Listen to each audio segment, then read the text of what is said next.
જઈ રહ્યા છીએ સુરતી લોચો. એના માટે મેં લઈ લીધેલી છે 4 મુઠ્ઠી ચણાની દાળ અને 2 મુઠ્ઠી પૌવા. 3 પાણીએ બનાવીને ધોઈ લીધા છે. હવે એને આજે ઓવરનાઇટ પલાળવાના છે. એને આપણે પલાળી દઈશું ઓવરનાઇટ. કાલે પછી આપણે એને પીસીશું. રાત્રે આપણે જે લોચાનું ખીરું તૈયાર કરવાનું હતું એ આજે કરી લીધું છે. લોચાનો મસાલો તૈયાર કરી લીધો છે. આપણે એમાં આદુ મરચાંની પેસ્ટ નાખીશું. 2 મોટા મરચાં અને આદુનો ટુકડો લઈ લીધો છે. મીઠું મેં પીસવા વખતે નાખી દીધું છે અંદર. હળદર બને એટલું આને આપણે પતલું રાખવા, આખી આને બને એટલું પતલું ક્લીન કરવાનું. જેટલું પતલું રાખશો એટલું સારો લોચો બનશે. એટલું પતલું રાખવાનું.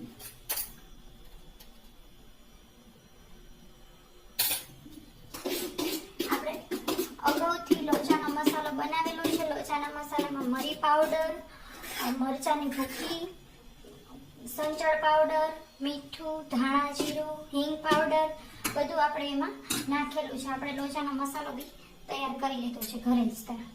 હવે આપણે લોચાને સ્ટીમ કરવા નાખીશું. એના માટે મેં પાણી ગરમ કરવા મૂકી દીધું છે. એમાં આપણે લીંબુના ફાડા મૂકી દઈશું. જેટલું પતલું ખીરું હશે એટલો આપણો લોચો સારો બનશે.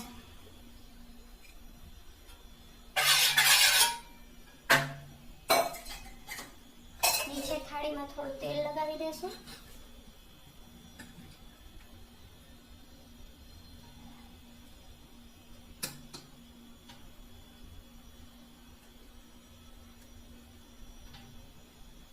બેકિંગ સોડા કે ઈનો કે એકેય જાતના. હવે આપણે એને ચેક કરી લઈશું.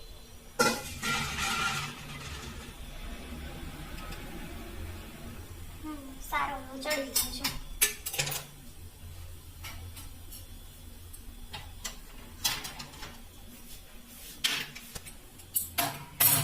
હવે આપણે બીજી પ્લેટ મૂકી દઈશું.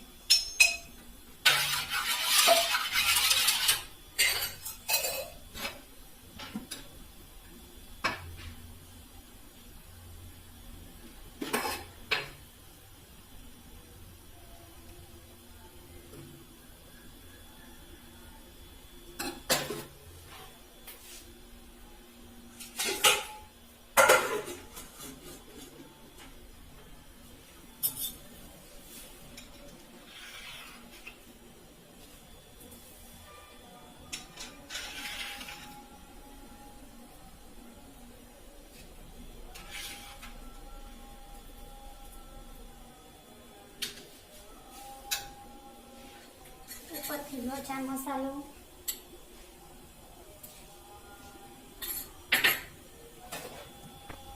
થોડી ઝીણી કાપેલી ડુંગળી, સેવ ને ઉપરથી થોડું તેલ.